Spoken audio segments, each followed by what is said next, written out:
Ah, vous êtes là. Donc aujourd'hui, je fais une vidéo en fait pour vous présenter mon prochain voyage au Japon. Vous allez dire oui, encore le Japon. Oui, effectivement, c'est la 8e fois que je vais au Japon. Cette fois-ci accompagné. Et je vous annonce le programme. Donc il y aura Sushi Day, donc probablement le meilleur restaurant de sushi du Japon, de Tokyo en tout cas, qui se trouve donc au nouveau marché aux poissons. En fait, l'ancien marché aux poissons c'était Tsukiji, mais Tsukiji a déménagé et qui s'appelle Toyotu. Je suis désolé, hein, j'ai des notes parce que sinon c'est un tout petit peu compliqué. Miyama, donc c'est un petit village en fait avec des toits de chaume un petit peu reculées. Beppu, la ville de Beppu, donc c'est une île, c'est une ville pardon géothermique, donc la ville la plus géothermique du monde, avec près de 3000 onsen. Ensuite, je vais essayer de vous faire une présentation parce que c'est la première fois que je prends un ferry au Japon, donc je vais essayer de vous montrer comment est un ferry au Japon et comment prendre un ferry au Japon. Ensuite, il y aura l'île de Yakushima. Donc l'île de Yakushima, en fait, c'est une île qui a inspiré Miyazaki, notamment pour Nausicaa et la princesse Mononoke. Nous allons rester 3 jours sur cette île. Sur place, il y aura à voir un arbre, probablement centenaire, voire plus, qui est classé au patrimoine mondial de l'UNESCO. Je retournerai au mont Yoshino, donc si vous vous souvenez bien dans mes dernières vidéos, en tout cas la dernière fois que j'ai fait un vlog où je suis parti seul au Japon, il y avait donc une partie sur le mont Yoshino qui est en fait un parc avec 30 000 cerisiers en fleurs, donc, de différentes espèces, et classé au patrimoine mondial de l'UNESCO. Ensuite, il y aura Nakasendo. Nakasendo, en fait, c'est l'ancien chemin que parcouraient les hommes en fait entre Tokyo et Kyoto. Voilà. Donc il y a une partie du chemin qui a été préservée dans son état et je vais faire la marche pendant 2 jours sur ce chemin. Ensuite, il y aura Jigokudani. Donc en fait, Jigokudani, donc c'est dans un parc national où vous pouvez voir des macaques japonais.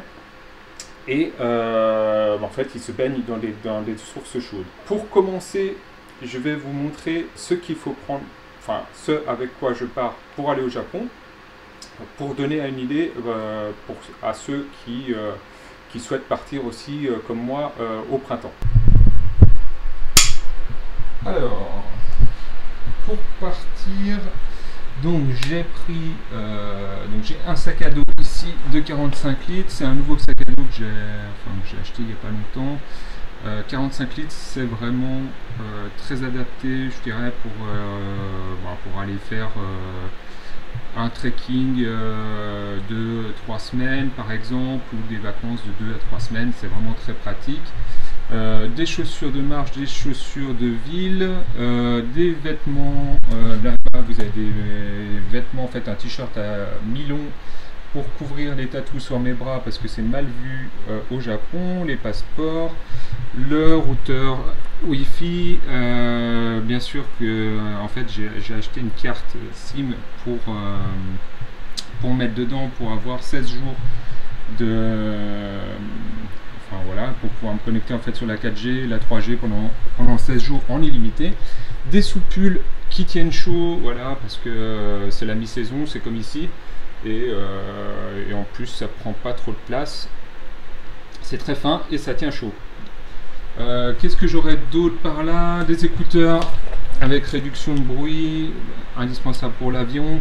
Ça, c'est juste un baladeur MP3, mais c'est en fait pour certaines compagnies, ils interdisent l'utilisation de téléphone dans les avions, donc ça peut être très utile. Par exemple, bon, c'est pas le cas pour la compagnie avec laquelle je pars, c'est Etihad cette fois.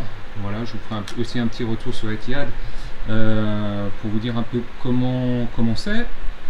Sinon, dans les choses que j'ai oubliées, il y a le Japan Rail Pass, voilà, qui permet de prendre un peu tous les trains sur place. C'est rentable essentiellement si vous baladez beaucoup avec le train et que vous partez sur une assez longue période. Hein. Si vous restez dans les sentiers touristiques et que vous faites un aller-retour entre Tokyo et Kyoto, franchement, c'est pas la peine de prendre ce genre de truc. Voilà, ça vaut la peine vraiment que si vous bougez énormément sur place. Voilà. Qu'est-ce que vous avez vu aussi sur la vidéo? Vous allez vous demander qu'est-ce que c'est. Ça, c'est des manchons pour mettre sur les bras pour cacher les tatouages. Ça, c'est pareil, c'est des crèmes pour cacher les tatouages. Ça, c'est un deuxième téléphone au cas où, voilà, mon premier téléphone tombe en rade ou j'ai besoin de récupérer du son ou des vidéos sur le deuxième. Voilà, ici vous avez le chargeur local avec la prise locale. Alors attendez, la prise locale, je vais vous montrer ça de près. C'est les mêmes prises qu'aux États-Unis, je crois, si je dis pas de bêtises. Voilà, la batterie externe, toujours utile. Voilà, même indispensable. Au cas où vous vous retrouvez à un endroit où vous n'avez pas d'électricité. Et voilà. J'ai fini donc pour la présentation du matériel pour partir au Japon au printemps. J'espère que ça vous aura plu, que ça vous sera utile aussi. Je vais essayer de faire donc une vidéo pour chaque étape que je vous ai citée tout à l'heure. Voilà, j'espère que vous serez nombreux à suivre mon voyage et n'hésitez pas à laisser des commentaires. Et je vous dis à tout bientôt au Japon.